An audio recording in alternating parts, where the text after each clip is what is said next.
How many coaches, as in the head coach with the All Blacks, how many coaches have you been working with now in your career working with the All Blacks? So I had one with Graham Henry, so 4 years with Graham Henry. I had 8 years with Steve Hansen, 4 years with Ian Foster. So that's four head coaches. And And, now? the- and I'm in my fifth one now, my fifth cycle and my fifth coach. Yeah. The break dancer, Razor, isn't it? Yeah. Scott Robertson. Yeah. And is there any commonalities between, let's say, those five? And would you say that is one of them an outlier with the way that he coached? What would you say the commonalities between the five? Smile on your face, mate. What's coming? So the commonalities, the four that I've worked with so far, the commonalities would be grumpiness. Oh, fair enough. The pressure, the pressure to perform like weighs heavily on the head coach's shoulders. Okay.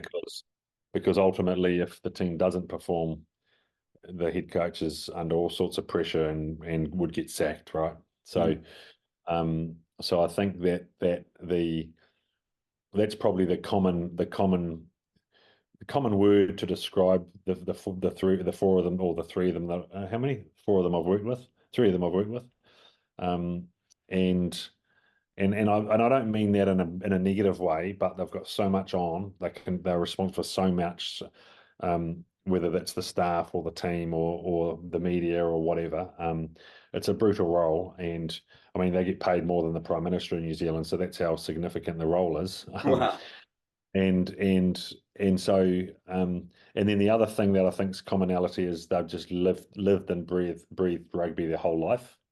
So they're sort of lifetime rugby people. Graham Henry he was 68, I think, when he finished with the All Blacks. So he was on the pension. He's on the pension, getting paid lots of money and leading the most successful sports team in the world. And he'd been a coach forever. He was a teacher and a coach. So it was just his blood. It's all he did. Yeah. And Steve Hansen was the same. He played and then he coached, and he'd been a coach for a long, long time. And so those coaches have had a lot of experience, like Ian Foster, I started with 23 years ago. Yeah. So I met Ian when I was just starting. He actually plucked me out of teaching. So he started my career and I sort of finished with him last year. So we'd worked together for a long, long time. So commonalities would be a huge amount of experience. Grumpiness, because everything was on their shoulders. But very smart. All three of them very, very clever men, in different ways. And I think that, in my role, sort of as head of performance, you have to figure out how to work with each coach because they're all different. And so, I've only been working with Razor since I finished World Cup, and I've probably spent, I don't know, 20 hours with him, since the World Cup. So it's early days to know how Razor and I are going to work together, but it'll take us time to figure out how that works. And yeah, I'm excited. It's going to be good fun. Yeah. And then, mate, almost that human story, and as people observing the most successful sporting team in history, which is the All Blacks, we're guilty, mate. We just want to pierce the veil and see behind. And to do that, let's just say, would there be an individual? And I know it's sort of almost like a crap position to put you in, Gilly. Sorry, but I'm just being a slave to what people want. To be honest, they want to hear a story of one person. Obviously, to be an All Black, you're an incredible human and you're an incredible athlete. But is there one person that stood out for a reason? Not saying that they're better than anyone else, but is there one person in your time with the All Blacks that has stood out for a particular reason that would be jumped your mind that you'd share? You mean players? Yep. Got it. Yeah, I think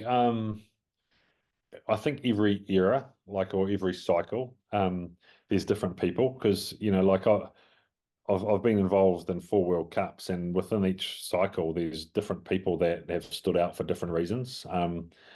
Obviously Richie McCaw, outstanding rugby player, outstanding leader, he wasn't always like that. He wasn't always an outstanding leader. I remember when he first skippered the All Blacks, he was sort of green. He wasn't the leader he became. He wasn't that at the start. He became a great leader of men. So I think about a Richie McCaw, Dan Carter, like a very special player. Very could change a game single-handedly, and just a wizard of the game. I look at Aaron Smith, who's just finished with the All Blacks last year, who reinvented himself and prolonged his career. He would have been one of the fittest players at the World Cup, and he's 85 kilos, and played a whole lot of games for the All Blacks and was only getting better. Like he never sort of lost form. He was always the best nine in the world. So I think that was really special, that how long he prolonged his dominance of that role in the All Blacks at nine. I look at a Sammy Whitelock and a Brody Retallick, like the best All Black locking combination, not the All Black locking combination, best locking combination in World Rugby. They played, so I think they played over 100 tests together, which is just phenomenal. Both incredible athletes for different reasons. Who else? Conrad Smith, Nonu, like, wow, what a midfield combination. Totally different athletes, totally different people, but man, they were special to work with, Nonu, like I remember when I first worked with like I was having to get him out of bed at 6 a.m. to go jump on a bike because he was too fat, and I remember him coming to me about 6 weeks in saying, Gilly, so you trying to tell me if I eat less, I don't have to get up at 6 a.m.? I'm like, yeah, mate, something like that.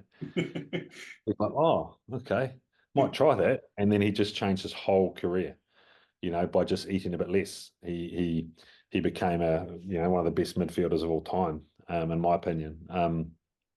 So yeah, lots of really cool athletes that sort of span different parts of my time in the team. And generally, all those people I've mentioned, top humans, top people, top men, top leaders, and just so happen to be really good rugby players as well.